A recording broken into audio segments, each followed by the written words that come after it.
There you go.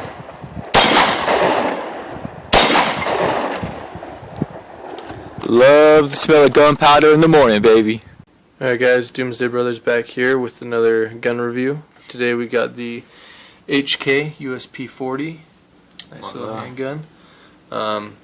Josh is going to be selling it here, so we're trying to squeeze a review in at, what time is it? 1 at night?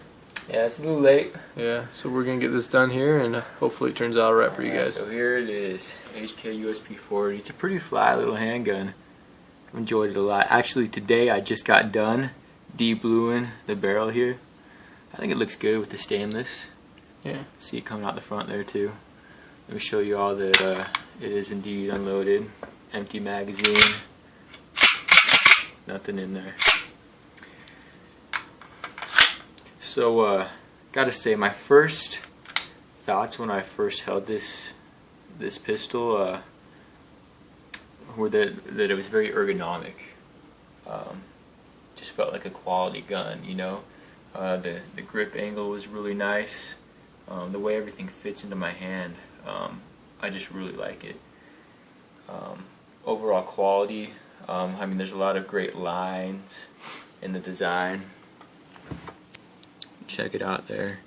This design's been around for a little while. The USP came out in '91, I believe. Interestingly, the 40 S&W, it was actually the first model. Later on, they had a 9mm after that, and it wasn't until about 2 years later that the 45 version of it came out. So kind of interesting, you know. You probably see more 45s out there today than you see the 40, but this was actually the original version of the HK USP. And yeah, just great quality firearm. And my initial impressions when I first put it in my hand were very positive. Along with that, it's very easy to manipulate, I think. I mean, everything about it. Racking the slide, it's very easy. It's any way you want to do it. It just moves very freely, very simply. I mean, everything's right where I would like it to be. It fits my hand very well. I'll get more into the specifics as we move on. It's an accurate firearm. It's known for being pretty accurate. It's got that polygonal rifling in it, which is supposed to help with that, and also help with the longevity of your barrel and whatnot. And take a couple longer ones. Yeah.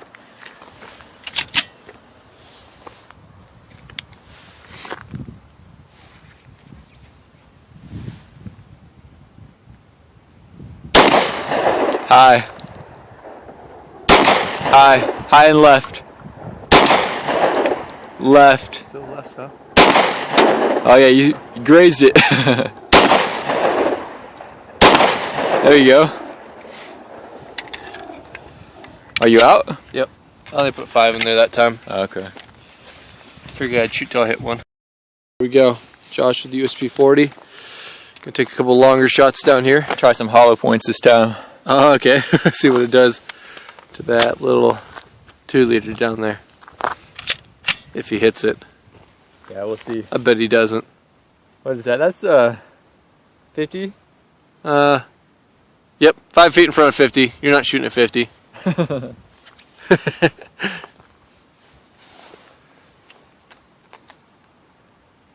Oh, dude, it's tiny.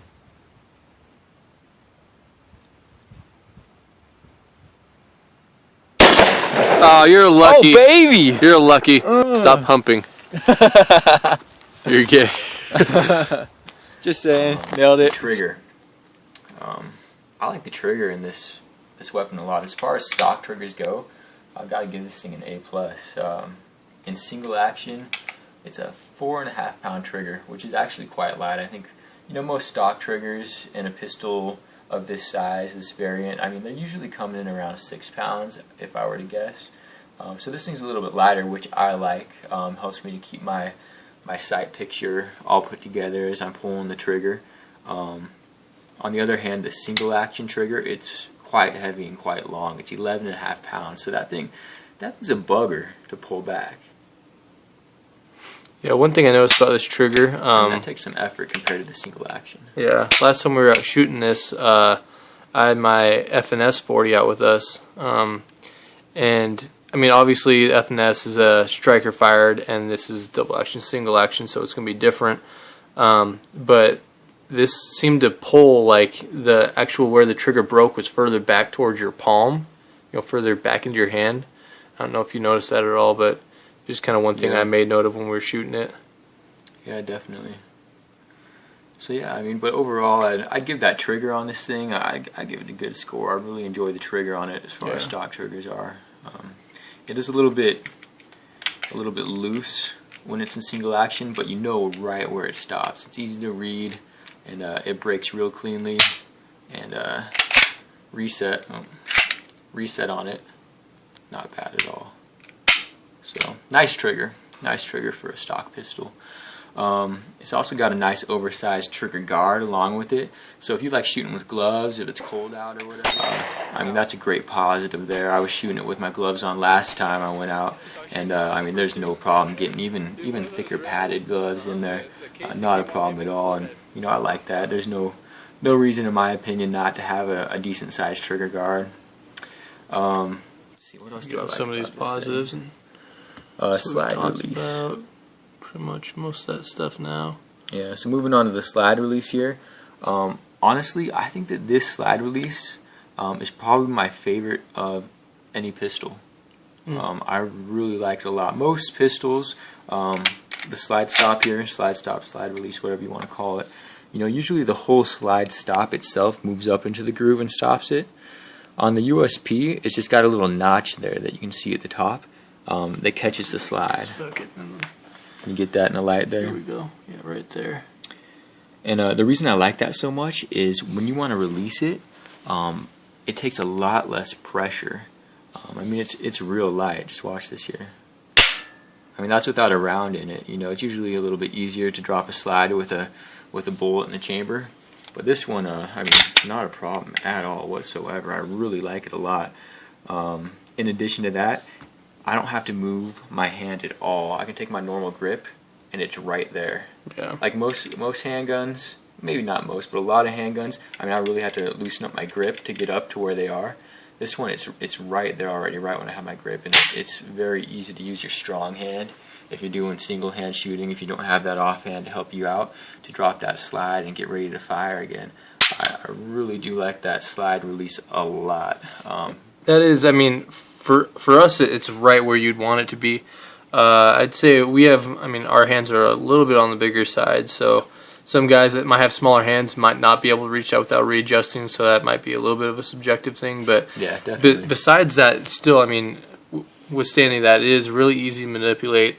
The grip, the way they have this cut out on this slide release, it just is really easy to get to. I mean, it's pretty thick. It sticks out there pretty far, and that also adds to the ease of use with it. But definitely very easy to manipulate. Yeah. It's kind of interesting. Josh threw the mag in, put it with some.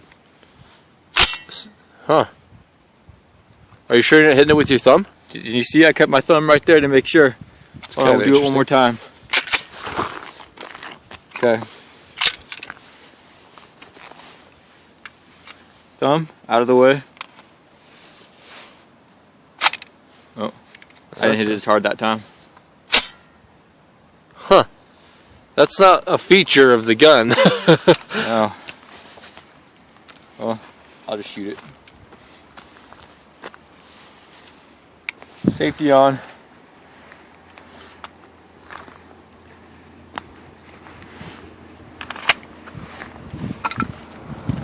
I mean, that slide does come down real easy, but that's a little too easy. Yeah. That's going to send it down. I don't know, maybe it's because yours is an older model that's been shot more or something? Maybe, it might just be worn in nice. Yeah.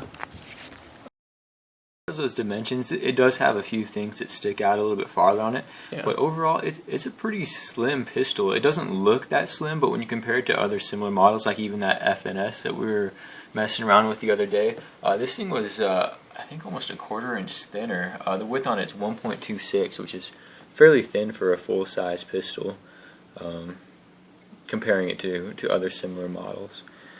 So that's an interesting factoid about it there. Moving on to the safety and the decocker. I don't love that. What's that? It'd be nice if that was standard mag capacity was higher. That's right. And since you brought that up, the mag I have in here is actually only 10. You find these 10-round magazines with these things a lot for whatever reason. I don't know if it's people coming from California with mag limits, different restrictions or whatnot. I'm not sure. But the standard 40 does come with 13. The mags for the 9mm, I think they're 15. The 45, I'm not sure. I guess they're probably 11. So yeah, enough with the mags. As far as the safety slash decocker, I like it quite a bit as far as functionality. You know, if you don't want to use your thumb there to decock it, you can very easily just take your safety there, push it down, and it'll decock it safely for you. It'll pull the firing pin out of the way and decock your pistol. And again, the safety, if you push it up, it's a little harder to push up. Not bad. You can still do it. You can do it easily with one hand, but it comes off easier than it goes on. Yeah. And the size of it is great for removing it. You know, you pull it out of a holster, you can very easily and very quickly turn it off. It takes no effort. See, going up, you know, sometimes you got to focus a little bit. Coming off, it's nothing. I mean, it comes off real easy. And again, decock it. So, I mean, the safety, it functions very well. Nice. There are some aspects of it that I don't like. We'll get into that when we talk about the negatives a little bit. I know you're not in love with safeties, Jeremy. Yeah, I mean, you guys, if you've watched very many of our videos, you probably caught that I'm not the hugest safety fan. On top of it a lot of time. I understand it in certain circumstances and things like that, but overall, I'd prefer not to have one on my gun. This paddle is huge, but it's still fine motor controls that you're using when you're flipping off safeties and things like that, as opposed to just pulling out the gun and getting it straight into action. So, I mean, that's my philosophy and the reason why I feel that way about them. I do like them. I love them if you're taking somebody out to shoot that's not an experienced shooter. I mean, I almost cringe handing some people guns, you know, just because they're so uneducated about it. And you know, of course you go through it with them, but sometimes you hand somebody a gun and everything you just told them goes right out the window. So I do like having that ability to flip on a safety when you hand it to somebody. I do think that there's a legitimate reason for having a safety on a firearm like this when it's double action and single action. Yeah. This is variant 1 of the USP. They've got like 9, 10, 11 variants. I'm not sure exactly how many. You know, they've got different ones that don't have safeties. They have some that are double action only that don't have a decocker. You know, they have all sorts of different variants. This is the first variant, and it is nice if you want to put one in the hole and then holster it while it's cocked. Because in that situation, you'll probably want to run around with the safety on, you know, and then you can easily pull it off because the trigger is so light. Yeah. If you're going to be running with a pistol with no safety whatsoever, they generally have a little bit longer trigger pull and a little bit heavier trigger pull. Because this one's so light on single action, it justifies having a safety. But that being said, you could run without the safety on and leave it in double action, and you got that nice, heavy, you know, combat trigger if you want to do it that way. But I mean, this is a very reliable firearm, and maybe one of the reasons you don't see it in competition too often is because of that safety. You know, I mean, it's those polymer striker fire pistols without safeties seem to rule the world right now as far as. Yeah. Rule the competition world, I should say. Well, and you're looking at the price point you're getting into. Well, and we'll talk about this in a little bit, but you're going to be spending quite a bit more on this gun. It is a great gun, made of high quality materials, and you can tell it's you know, the way they make it is the manufacturing processes and everything are very high quality, but it's more expensive, just flat out more expensive. It is, yeah, and we'll talk about that a little bit more. So yeah, enough about the safety. Let's move on. Takedown, that was actually supposed to be in the negatives for me, just with my experience with this. We'll get to that. Let me skip that for now. Okay. We'll do the last positive here, cool factor. I mean, a lot of people, anyone in the firearms community, I think knows what an HK USP is. You know, it's a pretty famous pistol. You know, great military and law enforcement pistol. It was actually originally marketed more for the civilian market. And law enforcement, but the military does use it in many countries, and it has a great proven track record, and it's just a cool gun, you know. I mean, I hate to bring this up again, but you see it in video games a lot, and that, you know, a lot of people think that's a cool thing. It makes it well known. I mean, you see it in movies, you see it in the media. It's another one of those firearms that people just recognize. Yeah. It's distinct. One of those things, I mean, video games, they have no bearing on real life and things like that, but they, the differences that you see in sales of a gun after it gets into a big video game like Call of Duty or something, it's pretty astonishing. I mean, it's dumb because there's no real life basis most of the time, but you know, it really does get their name out there. Definitely does. So the USP, I mean, it definitely has the cool factor. So if that's something that interests you, I mean, yeah, positives there. So let's move on to a couple of the negatives here. There aren't many. This is a great pistol. Price, we talked about that a little bit. I mean, this base model, version 1 in the 40 S&W, it retails for over $900. Yeah. Now, it is a very nice pistol. It is high quality. It's reliable. I bet my life on it. You know, I'd carry it in a, you know, feces hits the fan kind of situation. You know what I'm saying? But that being said, you can get just as great a reliability from cheaper pistols. Yeah. I shouldn't say cheaper. Lower price pistols. You know, a Glock. Is this more reliable than a Glock? No. Is it less reliable? Probably not. But it does cost substantially more. So for whatever reason, if it's manufacturing processes, you know, they've got some cool things. They've got their patented recoil reduction system. They incorporated a lot of their great options and whatnot that they had in their other HK pistols and took some other cool things from Browning, such as the 1911, and incorporated it all into here. It is a great pistol with a lot of thought put into it. That being said, I don't know that the price is justified completely. I think they probably could sell it at a lower price point. You know, that's just my opinion. I don't know that. I could be wrong. But that's just kind of the feeling I get. Yeah, I mean, it's a very high quality gun. It's evident from the first time you pick it up, put it in your hand.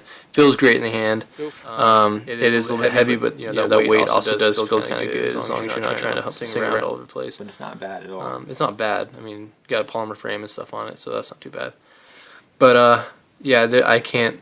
You know, I don't see gold lining or something on it somewhere to make it worth that much more than some other comparable guns on the market. Yeah. So I mean, if you love the HK, if that's your thing, then you know that price is worth it to you. Yep.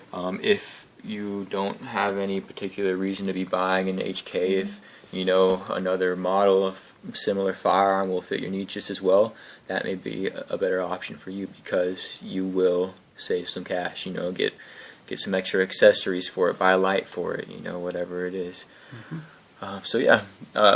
Next thing, field strip. So I mentioned that's actually a negative to me on this, at least my specific pistol. It's not the easiest to break down. It's not hard by any means. You don't need any special tools or anything like that. I think mine might just stick more than most people's. I'll show you basically what you do. There's the little notch there. Bring it back until it lines up here on the slide release lever. And then on the other side, you just push right there.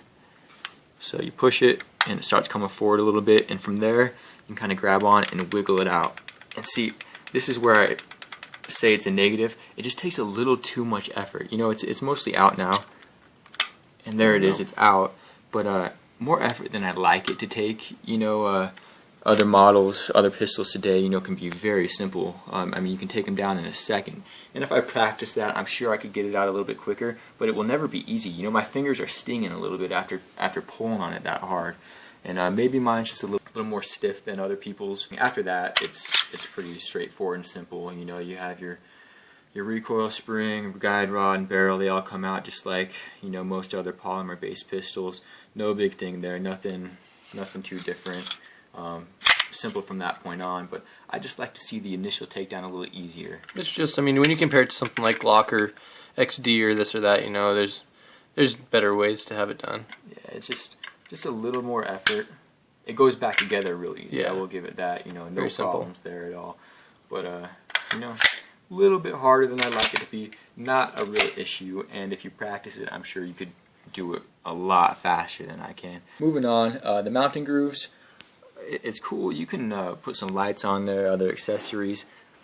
Honestly, I'd prefer to have Picatinny rails there. You know, it's got, I think they call it a universal mounting groove. You know, it's fine because you can kind of place things anywhere along it, things that are compatible with it. But I'd like to see a Picatinny rail. It seems like there's more accessories that would fit that, that are made for that nowadays. Not a huge factor. I'm sure you can find what you want for that. Yeah. But for me, I prefer Picatinny rails. Yeah. So moving on, we talked about the safety and the positives of the safety. One big negative for me, and probably my least favorite thing about this pistol, is the size of the safety. The way I shoot, when I get my offhand up there, you know, I like to place it all the way forward, and then my strong hand rests on top of it. And where my strong hand is there resting, where my thumb is, it rests right on top of it, and it kind of gets in the way. You know, I can't really get it beside it because it sticks out so far. When I go over it, it's sticking way above it, and it's just kind of in an awkward place for the way that I hold a pistol. Yeah. And I'm sure it's not a problem for some people. Depends on your hand and your grip, the way that you like to hold your pistol. But for me, when I'm getting up in there, it's very noticeable when I'm shooting. And when I'm getting that recoil, you know, it's punching my thumb a little bit, and you know, it's not the most comfortable aspect. You know, overall, I love the ergonomics, but that one thing, I don't know. I think there's better ways to do that safety. Yeah. I mean, if you pick up the gun and you just put it in your hand and you hold it like this, without really thinking about it, it's not really in the way. But the problem is when you're really trying to get accurate with the gun and trying to get a good grip with both hands on it, you know, you usually want to try to get your hand up a little bit higher on the gun to lower that bore axis into your hand a little bit more. And when you do that, it ends up, same thing for me, I end up getting my thumb up over the top of it. And worst case scenario, you could even, I mean, if you had it back here, if you push down when you're shooting or something, you could decock that, and then all of a sudden you're back to 11.5 pull. You're heavy trigger. Yeah, so that'd be kind of annoying, but yeah, not great. I mean, so it's that could be just us. I mean, you know, if it's good for you, then it's good for you. For us, we don't love it. Yeah, not necessarily a deal breaker, but I think it really will get in the way of a lot of people who like to ride their pistols high, and so you know, that's something to think about.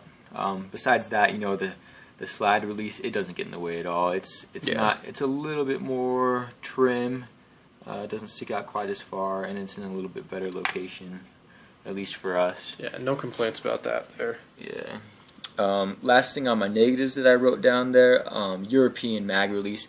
To me, it's not a negative. I just know that a lot of people don't love them because it's different. It's not any worse. It's different. So a lot of people, you know, they're used to just hitting their button right there and dropping their mag. This has a European mag release, and it's ambidextrous, which I like. Right here on both sides. I don't know if you can see that. Let me move it over to white. Okay, here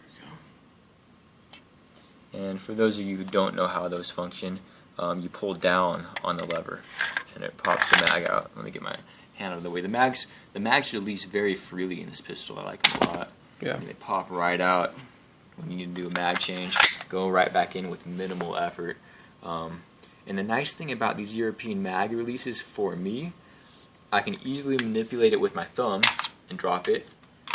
Or if you have a little bit different grip, or if you just don't want to change your grip at all, you can easily use your trigger finger, and you know, same way, just pop it right out with your trigger finger. So you know, it gives you options basically. Yeah, for me it seems to be easier, just with my grip and stuff. Just use my pointer finger right over here. When you're shooting, you don't have to move your hand at all. It's just a matter of bending your finger back just a little bit, and you can actuate that very easily. It slides right out. I love it. I mean, I really like that mag release, but I wouldn't buy a gun with it unless every single pistol I planned on using in like a real world use had that type of mag release. If you're going to get this gun, this is going to be your main gun, and you're going to get a concealed carry gun, maybe you should look at like a Walther PPS or something like that that has the same style of mag release. Otherwise, you're going to catch yourself fumbling around. For sure. Yeah, you know, you said it once, you say it 1,000 times. Just be proficient with what you have. Yep. And if this is what you choose to have, great choice. You know, there's not a lot of bad things I can say about this thing. If you've got the money for it, and you know, HK tickles your fancy, go for it. Yep. No reason not to. Great firearm. It will serve you well. It will be reliable, and it's not going to fail you when you need it most. Yeah. And for that reason, you know, I give this thing a good 2 thumbs up. I enjoy this pistol a lot. Out of 10? If I were to rate this thing out of 10, for me personally, I'm going to go with an 8.7. And you know, the only reason it's really losing points are for that safety. It's so large and so in the way. Also, you know, I think for my purposes, what I would want in a gun like this, I'd probably take something without a safety as well. Yeah. I'd probably go striker fired. You know, just something you know, because that's what I'm more familiar with. I wouldn't have to think about anything at all if a situation were to arise. But you know, I mean, that's a good score. I think it's a great firearm, well built. Yeah. So 8.7. Yeah. Yeah, I'd give it a solid 8. That safety for me, you know, not great. Then the guns that I'm going to have on me and I'm actually be using are not going to have this European mag release. I love that. I think it's very ergonomic. I actually do really like it. But it's not what I'm going to be using. It's not what I'm going to be standardizing my stuff I'm going to be betting my life on. So some stuff out. Yeah, just do some closing comments real quick. Just a quick rundown. Only things I didn't like about it, again, you know, safety, kind of in the way. Once I get my grip all in there, it does rub on my thumb a little bit. When it's recoiling into it, it doesn't feel great, and it kind of makes me change my grip a little bit, which I don't love. Takedown could be a little bit easier, but it's not bad at all. Overall, ergonomics, amazing. Manipulation, so simple, so smooth. I mean, everything about the action, the slide release, the trigger. I mean, just great feeling weapon. You know? And when you shoot it, you know, it feels good in your hand. The grip, I like the angle. Bottle over there, the clear one. Overall, great firearm. Again, you know, I'll give it a solid 8.7. I like this thing a lot. Not much bad I can say about it. You know, the only thing I'd probably change if I did have this gun, I would try to see if I could get somebody to take the double action trigger down to like 9 pounds or something at least. Because it's a beast at 11.5 pounds. You know, it's heavy. 11.5 is a heavy trigger. Yeah, it's a very conscious trigger pull the entire time. But cool gun, I like it. Anyway, that's the HK USP 40. There's all your tech specs on it, real quick. Thanks for checking us out. If you like it, you know, subscribe. We try to put out videos as often as we can. Like it, all that good stuff. Anyway, Doomsday Brothers out. That's why the safety is something you got to train with. So you don't look like an idiot? Yep. Especially if your life depends on it. That would suck to look like an idiot then. Turn it sideways to get a kill shot. Kill shot.